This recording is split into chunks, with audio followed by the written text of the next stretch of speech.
Salam müəllimlər, bugünkü mövzumuz formativ qiymətləndirmə ilə bağlıdır. Müəllimlər, formativ qiymətləndirmə, yəni şagirdi olduğu yerdən hədəfə aparan bir qiymətləndirmədir. Təhsil alanın hər bir fən üzrə təhsil proqramında müəyyənləşdirilmiş məzmun standartlarının mənimsənilməsinə yönəlmiş fəaliyyətini izləmək, qarşısına çıxan çətinlikləri dəf etmək, aradan qaldırmaq məqsədi ilə aparılır. Yəni formativ qiymətləndirmə şagirddə qeyd etdiyi şifahi yazılı cavabları düzgün şərh edərək şagirdin təlim səviyyəsini müəyyənləşdirmək, onu irəliyə aparmaq. Yəni bunu da ən yaxşı şəkildə necə etməyə qərar vermək prosesidir. Formativ qiymətləndirmə şagird nailiyyətlərinin monitorinqi vasitəsilə tədrisin düzgün istiqamətləndirilməsinə xidmət edir. Yəni qiymətləndirmə vasitəsilə tədris prosesini tənzimləyir, şagirdlər tərəfindən məzmunun mənimsənilməsinə kömək edir.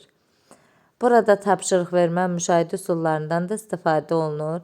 Burada şagirdin hədəfi nədir? Yəni şagird nəyi öyrənəcək? Şagirdin mövcud vəziyyəti necədir? Yəni hal-hazırda öyrənməli olduğu məsələdən nə qədər xəbərdardır? Şagird məqsədinə necə çata bilər? Yəni nəyi etməlidir ki, hədəfə çatsın? Aşağıdakı vacib xüsusiyyətləri var. Təlim nəticələrinə uyğunluq, qiymətləndirmə meyarlarının olması, effektiv əks əlaqə, yəni rəy, davamlı müşahidənin aparılması. Baxaq görək effektiv əks əlaqə nədir? Yəni bu müəllim-şagird ünsiyyətində əks əlaqənin xüsusi rolu var. Qurulan hər əks əlaqə müəyyən məqsədə xidmət edir. Yəni bu da məqsədə uyğun olduğu halda şagird üçün faydalı olur. Məqsədə görə də əks əlaqə formativ və summativ olur. Formativ əks əlaqə öyrənmə prosesində verilir. Əsas məqsəd şagirdi inkişaf etdirmək, fəaliyyətini düzgün istiqamətləndirmək. Summativ qiymətləndirmə qədər şagirdi inkişaf etdirməkdən ibarətdir. Summativ, yəni yekunlaşdırıcı əks əlaqə hər hansı bölmənin fəaliyyətinin sonunda olur. Şagirdin yəni qazandığı bilik və bacarıqların nəticəsini dəyərləndirməyə xidmət edir. Şagirdin hansı bacarıqları qazandığını, qoyulmuş məqsədə nə dərəcədə çatdığını dəyərləndirməsidir. Şagirdə nəticə olaraq fəaliyyət haqqında, nə də uğur qazanıb qazanmadığı haqqında məlumat verilir. Bu da gələcəkdə inkişafla bağlı fikirlər burada əks oluna bilər, amma burada əsas diqqət inkişafdan çox, yəni summativ əks əlaqədə inkişafdan çox şagirdin nə üçün bu yekun qiyməti aldığının əsaslandırılmasına yönəlir. Əks əlaqənin də növləri var. Korrekt edici əks əlaqə var. Bir də təsvir əks əlaqə, konstruktiv əks əlaqə, bir də var motive edici əks əlaqə. Korrekt edici əks əlaqə nədir? Burada diqqət şagirdlərin buraxdığı səhvlərə yönəlir. Yəni bu zaman şagirdə doğru informasiya və konsepsiyalar hazır şəkildə təqdim edilir. Məsələn, şagird mətni oxuyur, sözü düzgün tələffüz etmir. Müəllim sözün düzgün tələffüzünü səsləndirir. Və yaxud digər dərsdə hər hansı bir, məsəl üçün, riyaziyyat, fizika dərsində hər hansı bir məsələni həll edə bilmirsə, müəllim həmən düsturu şagirdə təqdim edir. Belə əks əlaqə əsasən elə hallarda daha əhəmiyyətli olur ki, bu məqamda hər hansı bir faktoloji və prosedural biliklə bağlı anında, yəni düzəliş etmək daha səmərəlidir. Bu da şagirdin diqqətinin yayınmamasına, prosesi sürətlə davam etdirməsinə kömək edir. Bəs təsviri əks əlaqə nədir? Təsviri əks əlaqə, bu əks əlaqədə şagirdlərin nəyi yerinə yetirib yetirmədikləri təsvir olunur. Yəni müəllim şagirdin fəaliyyətindəki uğurlar, çatışmazlıqlar haqqında ətraflı şəkildə, detallı şəkildə fikir bildirir. Bu zaman müəllim heç bir münasibət göstərmir. Məqsəd şagirdin diqqətini tapşırığın hansı hissəsinə uyğun olub olmadığını şagirdin diqqətinə çatdırmaqdır. Var konstruktiv əks əlaqə. Bu əks əlaqədə şagirddən, yəni tapşırıqda nəyi düzgün, nəyi yanlış yerinə yetirdiyi haqqında məlumat verilir. Həmçinin səhvlərini necə düzəltməyin yolları göstərilir. Bəs motiv edici əks əlaqə nədir? Bu da şagirdləri emosional dəstəkləməyə xidmət edir. Yəni rəy vermək, yəni bu rəy vermək deyil, yəni şagirdlərin öyrənmə prosesində göstərdikləri səyi, uğurlarını, xüsusi məqamlarını, yəni emosional dəstəkləmə var burada. nəticəyə yox, prosesə yönəlir. Belə əks əlaqə adətən öyrənmə prosesi zamanı çətinlik çəkən və özünə inamı aşağı olan şagirdlər üçün faydalıdır. Nə faydalıdır? Motivə edici əks əlaqə. Əks əlaqənin məzmunu, öyrənmə prosesi haqqında əks əlaqə. Bu əks əlaqə şagirdin öyrənmə prosesinə, yəni şagirdin öyrənmə strategiya və metodlarına fokuslanır. Məqsədi şagirdin özünün problem həll etmə və öyrənmə prosesini yaxşılaşdırmasına nail olmaqdır.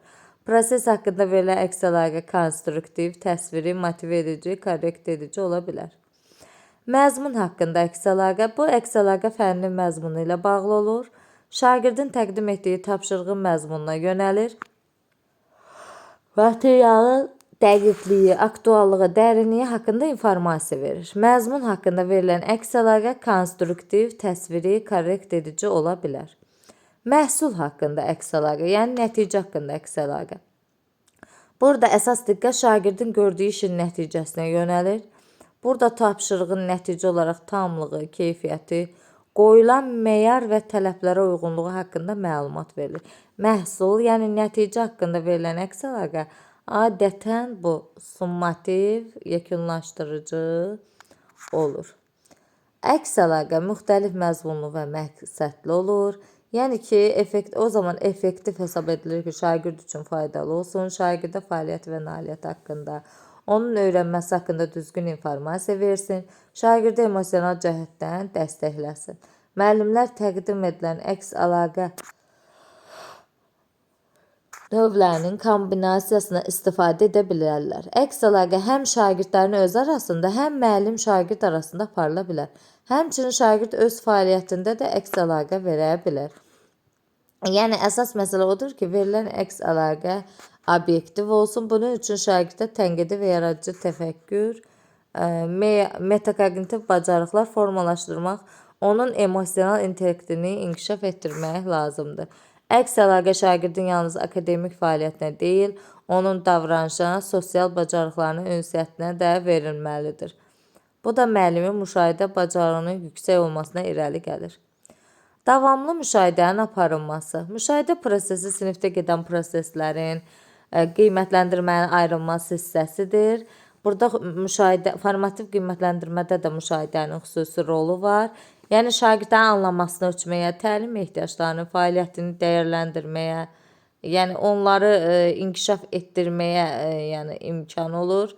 Formativ qiymətləndirmədə müşahidənin səmərəli aparılması üçün bir neçə açar məqamı diqqətdə saxlamaq lazımdır. Davamlı proses olmalıdır, formal, qeyri-formal olmalı, səmərəli əks əlaqə üçün faydalı olmalı, şagirdlərin təlim ehtiyacları haqqında məlumat toplanmalıdır. Davamlı müşahidə, yəni sinifdə gedən prosesdir. Qiymətləndirmənin dedik ki, ayrılmaz hissəsidir. Burada formativ qiymətə müşahidənin xüsusi rolu var. Yəni, şagirdlərin təlim ehtiyacları fəaliyyətini dəyərləndirməyə, onları inkişaf etdirməyə imkan olur. Müşahidə formativ qiymətləndirmədə davamlı və ara kəsilməz prosesdə, arası kəsilməz. Bu, hər hansı bir tapşırıq və testlə məhdudlaşa bilməz. Müşahidə bütün tədris prosesində davam edir. Formal və qeyri-formal olması, yəni qeyri-formal müşahidə bütün dərs zamanı aparılır. Formal müşahidə isə daha strukturlu şəkildə aparılır. Məsələn, ümumiləşdirici dərslər, viktorina və kiçik layihələr zamanı. Səmərəli əks əlaqə üçün faydası. Müşahidə zamanı şagirdin fəaliyyəti haqqında informasiya toplanır. Müşahidə zamanı toplanan informasiyalar şagirdə verilən əks əlaqədə neyinir? İstifadə edilir. Şagirdin təlim ehtiyacları haqqında məlumat toplamaq. Müşahidə həmçinin şagirdlərin öyrənmə üçün fərdi xüsusiyyətlərini müəyyənləşdirməyə xidmət edir. Şagirdlərin tapşırıqlarını necə yerinə yetirdiklərini, cavablarını, məsələyə yanaşma tərzini müşahidə edərkən onlar haqqında ətraflı məlumat, öyrənmə tərzi, şəxsiyyət növü, fənnə münasibəti, fənni anlaması, sosial bacarıqların mövcudluğu barədə məlumat əldə edir. Qeyri-verbal informasiyanı oxuması. Yəni, hər şagird düşündüyünü dilə gətirə bilmir. Yəni, sözlərlə idarə edə bilmir. Şagirdlərin bədən dili, mimika və digər qeyri-verbal siqnalları onların emosional vəziyyəti, mövzunu anlamaları haqqında məlumat verir. Bu baxımdan müşahidə zamanı qeyri-verbal informasiyanın oxunması mühüm əhəmiyyət kəsb edir. Sinifin dinamikasının anlaşılması. Müşahidə sinifin dinamikasını, şagirdlərin dərsdə nə qədər aktiv və passiv olmasını, dərsə cəlb olunmasını, o cümlədən şagirdlərin bir-biri ilə və müəllimlə nə dərəcədə ünsiyyət qurduğunu müəyyənləşdirməyə xidmət edir. Bu da tədrisin yəni səmərəli olmasında mühüm rol oynayır.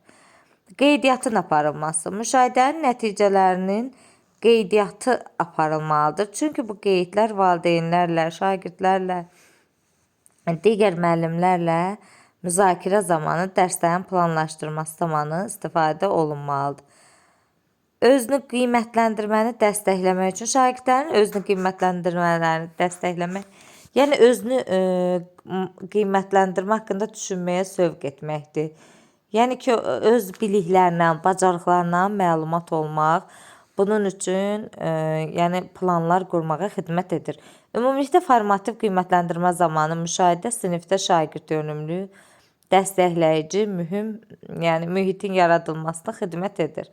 Müəllim də ki, buna uyğun olaraq metodikasını, strategiyalarını, planlaşmasını şagirdlərinin tələblərinə uyğunlaşdırmağa şərait yarada bilər. Formativ qiymətləndirmə zamanı aşağıdakı vasitələrdən istifadə oluna bilər. Sual-cavab, sinif müzakirələri, yoldaş qiymətləndirməsi, özünü qiymətləndirmə, şagirdlərin sual verməsi, yazması, doğru-yanlış fikirlər, bibo, digər qrafiklər, qısa ümumiləşdirmələr, düşün, paylaş, bölüş, şagird jurnalı, çıxış bileti, rubriklər, işıqfor, 3-2-1. Bunlardan bir neçəsini sizə təqdim edirik. Sual-cavab. Sual-cavab bildiyimiz kimi ənənəvi dərslərdə də vardır. Hal-hazırki metodlarda istifadə olunur. Dərsdə müəllim danışdığının əsas hissəsini verilən suallar təşkil edir. Sualları təsnif edərkən müəllim açıq və qapalı suallardan istifadə edir. Yəni qapalı suallar tək bir söz, qısa cavab tələb edən suallardır. Faktlara əsaslanır, yaddaşa əsaslanır, təfəkkürün inkişafını dəstəkləmir. Sualı verən tərəf dialoqa nəzarət edə bilir. Məsəl üçün, deyə bilər Azərbaycanın paytaxtı haradır, Türkiyənin paytaxtı haradır, Gürcüstanın paytaxtı haradır və yaxud hansı döyüş, nə vaxt baş verdi. Açıq suallar isə təfəkkürə yönəlir, şagirdin təxəyyülünü işə salır. Açıq sualların xüsusiyyətləri də bunlardır ki, şagirdlər düşünməyə, refleks etməyə sövq edir, fikirlər formalaşdırır, dialoqa nəzarəti şagirdlər həyata keçirir, şagirdin dərsə cəlb olmasını təmin edir. Sənə görə sağlam həyat tərzi nədir? Sualı açıq suala nümunə ola bilər. Sinif müşahidələri göstərir ki, müəllimlər şagirdlərə daha çox qapalı suallar verirlər ki, bu da bir qədər problemli məsələdir. Çünki qapalı suallar adətən bir sözdən və ya qısa cavabdan ibarət olur. Bu şagirddən yuxarı təfəkkür səviyyəsinin bacarıqlarını tələb etmir. Açıq suallara cavab verərkən isə şagirdlərdə kognitiv canlanma baş verir. Çünki sualın bir konkret cavabı olmur. Qeyd etmək lazımdır ki, şagirdləri hər iki tip sualın verilməsi lazımdır. Yüksək təfəkkür səviyyəsini inkişaf etdirmək baxımından da açıq sualların verilməsi daha məqsədə uyğundur. Sual-cavab prosesində danışarkən nəzərə alınmalı olan bir məsələ də gözləmə vaxtıdır. Deməli, müəllim sual ünvanlayarkən sinifə, yəni şagirdlər onu müəllimin qeyd etdiyi vaxt cavablandıra bilməzlər. Bəzi şagirdlər cavablandırma, yəni onların fikir ifadə etmə, ani deyilən müddətdə cavab vermə qabiliyyəti bir qədər zəif olur. Yəni cavabların düzgünlüyü, əhatəliyi artır, cavab tapa bilməyən şagirdlərin sayı azalır, cavab vermək istəyən şagirdlərin sayı isə artır. Bəs gözləmə vaxtının nə qədər olması məqsədə uyğundur? Belə qəbul olunmuşdur ki, dolğun cavab vermək üçün sinifdə düşünmə vaxtı sualın çətinlik səviyyəsinə asılı olaraq təxminən 10-30 saniyə, bəzən 1 dəqiqə olmalıdır. Gözləmə vaxtı şagirdə rahat düşünməyə, fikrini cəmləşdirməyə, həyəcanını azaltmağa imkan verir.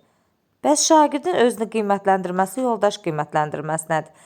Sinifdə qiymətləndirmə aparan yeganə insan müəllim deyil, şagirdlər də özləri öz öyrənmələrinə nəzarət etməli, onu ölçə bilməlidirlər.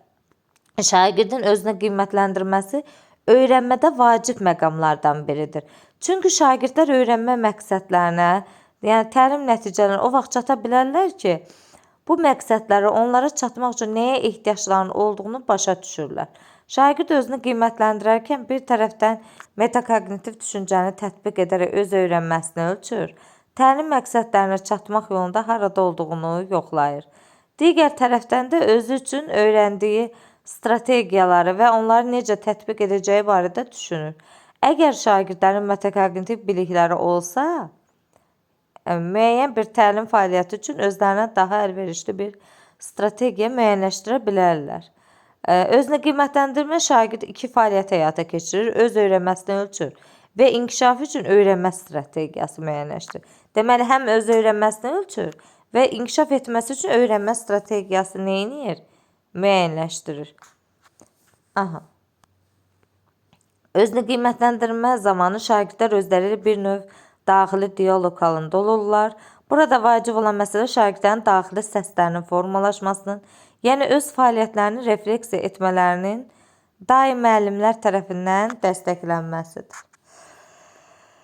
Bu cür dəstəkləmə sadə sualların, məsələn, mövzunu tam anladığını düşünürsənmi? Elədirsə bunu necə sübut edə bilərsən kimi getdikcə daha mürəkkəb. Məsələn, səncə hansı strategiyadan istifadə etsən öyrənməni möhkəmləndirə bilərsən? Bu cür sualların verilməsi ilə həyata keçirə bilər. Özünü qiymətləndirmə adətən yoxlama cədvəlləri vasitəsilə aparılır. Bu yoxlama cədvəllərinin ölçülməsi zamanı olan bilik və bacarıqlardan asılı olaraq dəyişilə bilər. Məsələn, təsəvvür edək ki, müəllim şagirdlərin qrup müzakirələrindəki fəaliyyətlərini necə dəyərləndirdiklərini yoxlamaq istəyir. Bunun üçün şagirdlərə aşağıdakı yoxlama cədvəli təqdim oluna bilər. Özünü qiymətləndirmə kimi yoldaş qiymətləndirməsi də şagird yönümlü qiymətləndirmənin əsas vasitələrindən biridir. Yoldaş qiymətləndirməsi şagirdlərin digər şagirdlərə rəy verməsidir və məqsədi şagirdlərin öyrənmə prosesində bir-birinə kömək etməsidir. Bu cür qiymətləndirməyə əhəmiyyəti təlimdə ona görə böyükdür ki, öz fəaliyyəti haqqında yoldaşından rəy alan şagird qədər həmin rəyi verən şagird də bu prosesdən bəhrələnir. Çünki rəy verərkən şagirdlər təlim standartlarını, meyarları başa düşüb mənimsəyirlər. Bu da onlara öz fəaliyyətlərini qiymətləndirməyə imkan verir. Yoldaş qiymətləndirməsi, özünü qiymətləndirmə bir-biri ilə çox bağlıdır. Yoldaş qiymətləndirməsi üçün sinifdə güclü dəstəkləyici mühit olmalıdır. Şagirdlər arasında bir-birinə inam olmalıdır. Verilən rəylər şagirdlər arası münasibətə xələl gətirməməlidir. Mədəni öyrənmə mühiti olan sinifdə şagirdlər başa düşür ki, onlar təkcə öyrənmələri üçün deyil, yoldaşlarının öyrənməsi üçün də məsuliyyət daşıyırlar. Yəni, bu məsuliyyətin bir hissəsi də hörmətə əsaslanan konstruktiv və mühakimədən uzaq rəylər verməkdir. Yoldaş qiymətləndirməsi xüsusi olaraq layihə və qrup işlərində şagird fəaliyyətini qiymətləndirərkən böyük əhəmiyyət daşıyır. Çünki bu cür işlərdə sinifdən kənar iş zamanı müəllimin hər bir şagirdi müşahidə etmə imkanı olmur. Bu halda o şagirdlərin bir-birini qiymətləndirməsindən istifadə edə bilər. Aşağıdakı rubrik, baxın, burada qeyd olunub, belə bir qiymətləndirməyə misal ola bilər. Özünü qiymətləndirmə üçün nümunə. Tarix dərsində bölmə sonunda şagirdlərə verilən özünü qiymətləndirmə cədvəli. Azərbaycan 9-11-ci əsrlərdə ümumi siyasi vəziyyəti şərh edə bilərəm. O dövrün mühüm şəxsiyyətlərin fəaliyyətinin oxşar və fərqli xüsusiyyətlərini müqayisə edə bilərəm. O dövrdə yaranan dövlətin ərazidə yerini müəyyənləşdirə bilərəm. Bu, özünü qiymətləndirmədir. İndi baxaq yoldaş qiymətləndirməsi. Yoldaş digər yoldaşı. Qrup yığıncaqlarına vaxtında iştirak etdi. Qrup müzakirələrində aktiv çıxış etdi. Payına düşən işi vaxtında və tam gördü. Qrup iştirakçıları ilə yaxşı yola getdi. Ümumilikdə qrup üçün faydalı oldu. Yəni, yoldaş digər yoldaşını müşahidə edir, izləyir və onun haqqında yoldaş qiymətləndirməsi edir. Adətən müəllimlər yoldaş qiymətləndirməsi zamanı yəni şagirdlərin bir-birini obyektiv qiymətləndirməyəcəklərindən narahat olur. Belə ki, məsələn, şagirdlərin bəziləri arasında dostluq münasibəti ola bilər, bəziləri arasında konflikt ola bilər. Belə şübhələrin qarşısını almaq üçün müəllim bu barədə şagirdlə danışmalı, onlarda qiymətləndirmə bacarığı formalaşdırmalı, şagirdlərə aşağıdakı istiqamətlər üzrə yoldaşının fəaliyyətini dəyərləndirməyi təklif edə bilər. Yoldaşının işində, fəaliyyətində, davranışında bəyəndiyin bir şeyi qeyd et. Yoldaşının işində, fəaliyyətində, davranışında sənə maraqlı olan bir şey haqqında soruş. Yoldaşının işi, fəaliyyəti, davranışı barəsində bir şeyi təklif et. Bu cür dəyərləndirmə şagirddən yoldaşını diqqətlə müşahidə edib fikirlərini əsaslandırmağı tələb etdiyi üçün subyektivliyin qarşısını almağa kömək edəcək. Çıxış bileti. Çıxış bileti dərsin bitməsinə təxminən 5 dəqiqə qalmış müəllim lövhəyə 1-2 refleksiya sualı yazır və şagirdlərə cavabları üçün kiçik kağız parçaları təqdim edir. Bu cür suallar dərsin müxtəlif aspektlərini, təlim nəticələrinin əldə olunmasını, öyrənmə prosesi, təlim fəaliyyətlərinin effektivliyini və s. əhatə edə bilir. Məsələn, aşağıdakı suallar çıxış bileti üçün istifadə oluna bilər. Bugün öyrəndiyin bir şeyi qeyd et. Bugün öyrəndiklərini real həyatda necə istifadə edə bilərsən? Qrup işi ilə bağlı bəyəndiyin nə oldu?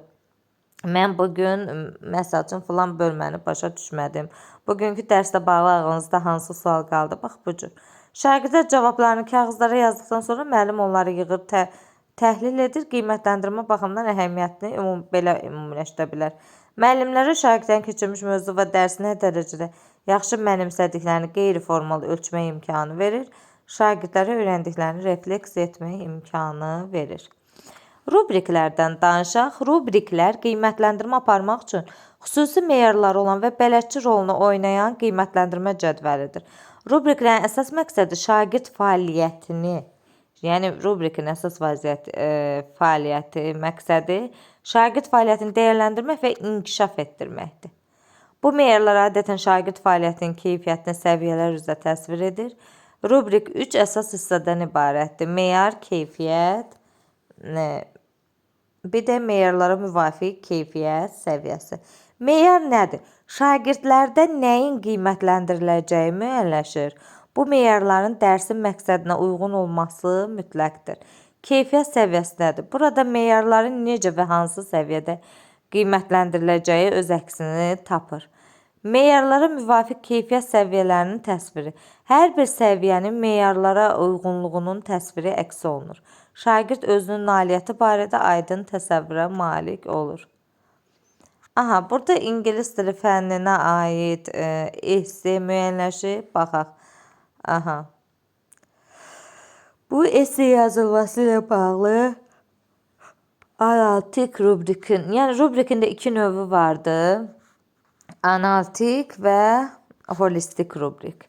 Bu fəaliyyətə həm şagirdlərin bilik və bacarıqları, həm də onların davranışlara aiddir. Rubriklərdən təkcə müəllim qiymətləndirməsində deyil, şagirdin öz qiymətləndirməsi, yoldaş qiymətləndirməsində də istifadə etmək olar. Rubriklərlə qiymətləndirmə üstünlüyü ondadır ki, müəllim vaxta qənaət edir, şagirdlərə vaxtında və lazımlı rəy verir. Rubriklər qiymətlə həm də şagirdlərdə tənqidi düşünmə bacarığını inkişaf etdirir. Çünki rubriklər qiymətləndirmə meyarlarını şagirdlərə öncədən təqdim edir. Bu da öz fəaliyyətlərini bu meyarla müqayisə edir, təkrarlanan problemləri və davamlı inkişafı müşahidə edə bilər. Layihə işini qiymətləndirərkən rubriklərin əhəmiyyəti xüsusi olaraq qeyd olunur. Rubriklər bayaq da qeyd etdik, tərtibatına görə 2 növə ayrılır. Analitik və holistik rubrik. Analitik rubrik bir fəaliyyəti hər bir meyara görə ayrı-ayrı qiymətləndirir. Sinif fəaliyyəti üçün adətən analitik rubrik, yəni hər bir kriteriyaya ayrı-ayrılıqda baxmaq daha əlverişli sayılır. Çünki şagirdlər fəaliyyətlərinin hansı aspektlərinə hansı diqqəti ayırmalı olduqlarını öyrənirlər. Holistik rubrik isə bütün meyarları eyni anda tətbiq edərək işi ümumi bir mühakimə əsasında qiymətləndirir. Məsələn, təsəvvür edək ki, tarix dərsində şagirdlərə intibah dövrü haqqında təqdimat hazırlamaq tapşırır. Müəllim şagirdlərə təqdimatla bağlı olan gözləntiləri aşağıdakı holistik rubrik vasitəsilə çatdıra bilər. Bu rubrik ona görə holistikdir ki, bir neçə meyarı birlikdə nəzərə alaraq şagirdə qiymətləndirmə şkalası təqdim edir. Baxaq, analitik esse yazılması bağlı analitik rubrikə. Keyfiyyət səviyyəsi çox yaxşı. Quruluşu, mətnin axıcılığı oxu prosesinə rahat və cəlbedicidir. Müxtəlif növ bağlayıcılardan yerində istifadə edir. Məzmunun bütün aspektlərini qeyd edir. Öz fikir və münasibətli mövzu ilə rəvan sürətlə əlaqələndirir. Qrammatika geniş diapazonda müxtəlif formalı mürəkkəb cümlələrdən çevikliklə istifadə edir. Bu yaxşı, çox yaxşı qiymətləndirmədir. İndi kafiyə baxaq. Məlumat və fikirlər məntiqi ardıcıllıqla qeyd olunur, lakin onlar arasında axıcılıq yoxdur. Sadə bağlayıcılardan təkrarən istifadə edir. Bəzi hallarda bağlayıcıları uyğun yerlərdə yazmır. Abzasları qeyd etmir və uyğun olan yerdə olmur. Qeyd etdiyi məlumat oxucunu məlumatlandırmaq üçün kifayət etmir. Bu məzmunudur. Öz fikrini aydın ifadə etmir. Bəzi fikirləri təkrar qeyd edir. Qrammatika sadə cümlələr qurur, mürəkkəb cümlələr qurmağa çalışır, lakin ciddi səhvlərə yol verir. Bax, bu cür qiymətləndirilməlidir kafidə. Qeyri-kafi, məntiq-arca və mövzu cümləsi yoxdur. Bağlayıcılardan limitli sayda istifadə edir. Mövzu haqqında çox az məlumat verir. Çoxlu sayda hərf səhvlərinə yol verir. Bax, bu cür. Yəni ki, biz dedik ki, iki növə ayrılır. Analitik və holistik. Analitik rubrik bir fəaliyyəti hər bir meyara görə ayrı-ayrı qiymətləndirdi. Bax, biz burada gördük, hər bir meyara görə ayrı-ayrı qiymətləndirdi. Holistik rubrik neydi? Holistik rubrik bütün meyarları eyni anda tətbiq edərək işi ümumi bir mühakimə əsasında qiymətləndirir. Baxaq.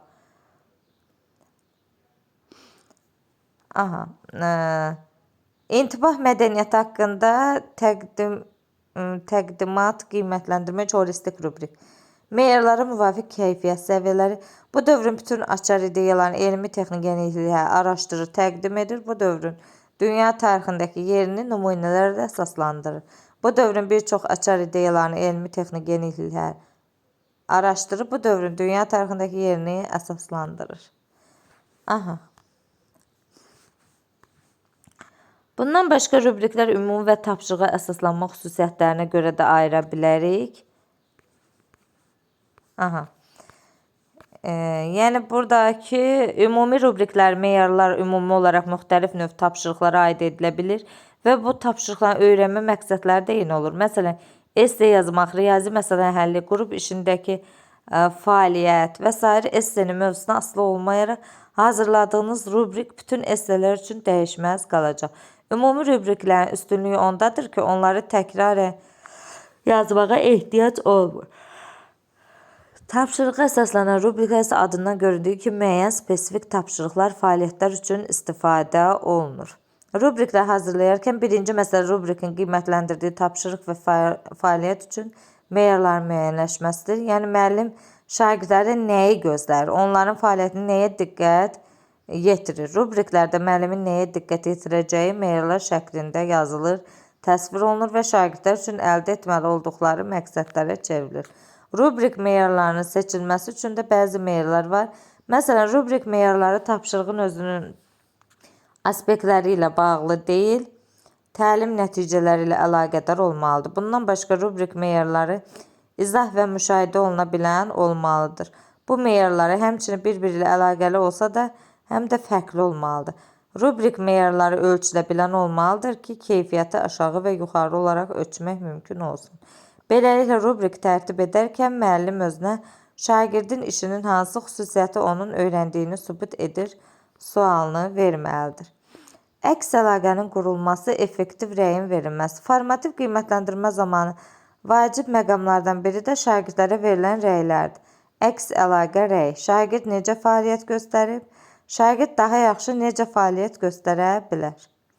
Nəzərdə saxlayaq ki, formativ qiymətləndirmə öyrənmə prosesinin əsasını təşkil etməklə şagirdi irəliyə aparan, qoyulmuş məqsədə çatmaqda ona kömək edən bir prosesdir. Bu prosesin uğurlu olmasını şərtləndirən əsas amil şagirdlərə effektiv əks əlaqənin qurulması, yəni rəyin verilməsidir. Əks əlaqə məsləhət vermək, tərifləmək, yəni qiymət vermək deyil. Əks əlaqə şagirdi məqsədə çatdırmaq üçün gördüyü işlərin gedişatı və etdiyi cəhdlər haqqında verdiyi məlumatdır. Yəni ki, rəy vermək müəllimlə şagird, şagirdlə şagird arasında olan iki tərəfli informasiya mübadiləsidir. Nəinki şagirdlər, ümumiyyətlə hər bir insan yeni bilik və bacarıqlar öyrənən zaman mütləq işlərin necə getdiyini, nəyi düz edib etmədiyi barədə informasiya almaq istəyir. Verilən rəylər keçmişə deyil, nəyi necə etməli olduğunu etiva edərək gələcəyə yönəlik olmalıdır. Başqa sözlə desək, şagirdlərə rəyin verilməsi onlara təkcə nəyi səhv etdiklərini bildirməkdən ibarət olmayan elə bir dialoqun qurulmasıdır ki, burada şagirdin işi müzakirə olur və onun gələcək fəaliyyətinə müsbət təsir göstərir. Keçmişə yönəlik rəy də var, gələcəyə yönəlik də var. Keçmişə yönəlik rəy elastiklik qüvvəsinə aid verilmiş tapşırıqların çoxsunu səhv etmisən. Gərək diqqətlə işləyərdin. Gələcəyə yönəlik elastiklik qüvvəsinə aid tapşırıqların 4-ünü düz həll etmisən. Bu yaxşıdır. Səhv elədiklərini isə düsturdan diqqətlə istifadə etməklə yenidən həll et. Bu gələcəyə yönəlikdir. Rəyin verilməsində digər vacib amil isə rəyin şagirdin emosiyalarına deyil, idraki fəaliyyətinə yönəlik olmasıdır. Emosiyalara yönəlik. Afərin, sən çox ağıllısan, ona görə tapşırıq rahatlıqla elədin. İdraki fəaliyyət tapşırıq zamanı anlayışları düzgün təhlil etməyini yüksək dəyərləndirirəm. Göründüyü ki, müəllim-şagird dialoqu zamanı verilən rəy şagirdin hazırki vəziyyətinə uyğundur və onun gələcək nailiyyətinə yönəlib. Rəyin məqsədi məhz şagirdi qoyulmuş hədəfə çatdırmaqdır. Rəyi effektiv edən xüsusiyyətlər aşağıdakılardır. Mümkün qədər spesifik olmalı. Burada spesifik dedikdə, yəni şagird haqqında informasiya ona ümumi olaraq deyil, dəqiq vurğulayaraq çatdırmaqdır. Müşahidələrimiz də göstərir ki, müəllimlər bir sıralarda, eləcə də şagirdə rəy bildirərkən fikirlərini ümumi şəkildə bildirirlər. Məsələn, əhsən, yaxşı işləmisən kimi rəy şagirdə konkret olaraq nəyə doğru etdiyini göstərmir.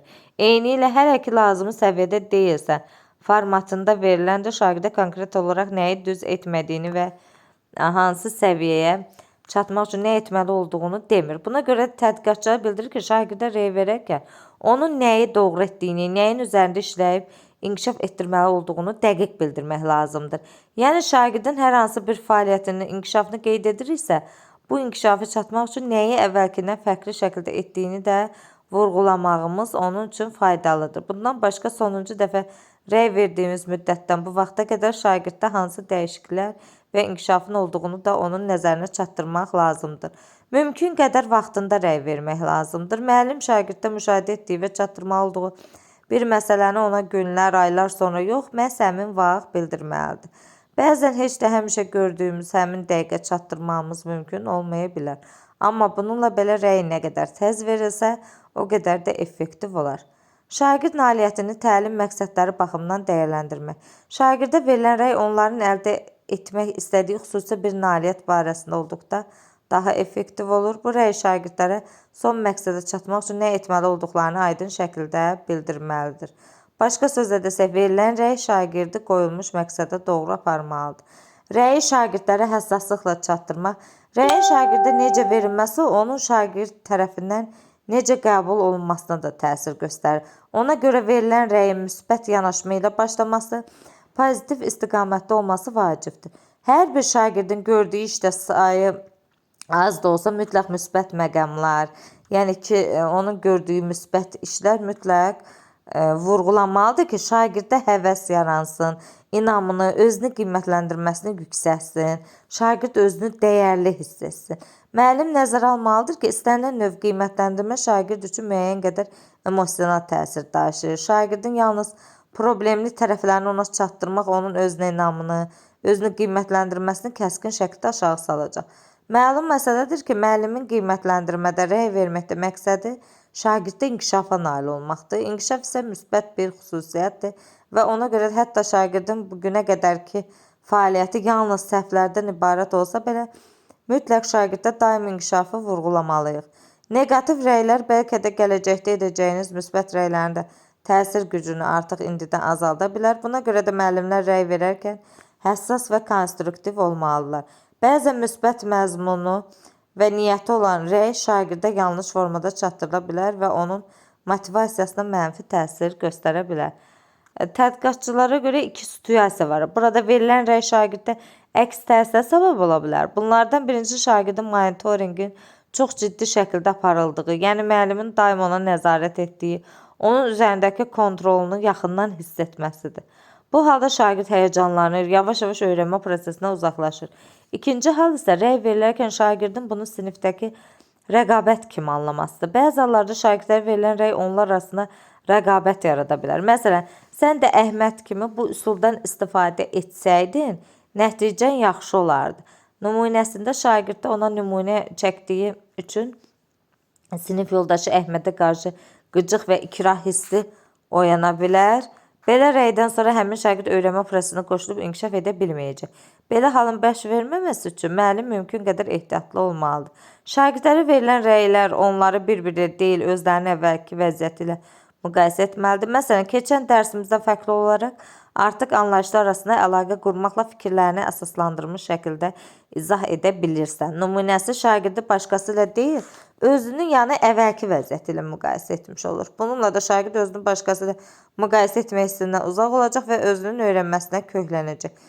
Əks halda şuuraltı olaraq davamlı şəkildə şagirdlər özlərini başqası ilə müqayisə edəcəklər. Bu da onlarda yanlış keyfiyyət formalaşdıracaq. Bu da gələcəkdə problemlər yaradacaq. Rəy zamanı aşağıdakı ifadələrdən istifadə etmək olar. Tapşırıqlar üzərində yorulmadan çalışmağın xoşuma gəlir. Mən görürəm ki, tapşırığın həlində bu üsuldan istifadə etmirsən. Mənə maraqlıdır, bu məqamda bu üsuldan istifadə etməyinin səbəbi nədir? Əgər bu tapşırıq üçün digər bir üsuldan istifadə etsəydin, nəticə gözlədiyin kimi olardımı? Beləliklə, hər bir müəllim şagirdə müsbət, dəstəkləyici, konstruktiv və həmin şagirdi nəzərə alan rəy verməlidir. Rəy yalnız müəllim tərəfindən verilmiş, şagirdlər özləri də bir-birinə rəy verə bilərlər. Bunun üçün onlar konstruktiv, yəni bir-birinin inkişafına yönəlmiş, emosional cəhətdən həssas və daha çox müsbət tərəflərə köklənmiş rəy verməyə bacarmalıdırlar. Rəy vermə elə bir həyatı bacarıqdır ki, bunu hər bir şəxs gündəlik həyatında istifadə edir. Xüsusən valideynlər bu prosesdə ehtiyatlı olmalıdır. Günümüzdə öz övladını başqa uşaqlara davamlı olaraq müqayisə edərək onların həyata baxışını və psixologiyasını zədələyən valideynlərin sayda azlıq təşkil etmir. Yəni şagirdləri digər şagirdlərlə müqayisə etmək olmaz. Şagirdi özünün əvvəlki vəziyyəti ilə müqayisə edib ona müsbət, pozitiv rəy vermək lazımdır.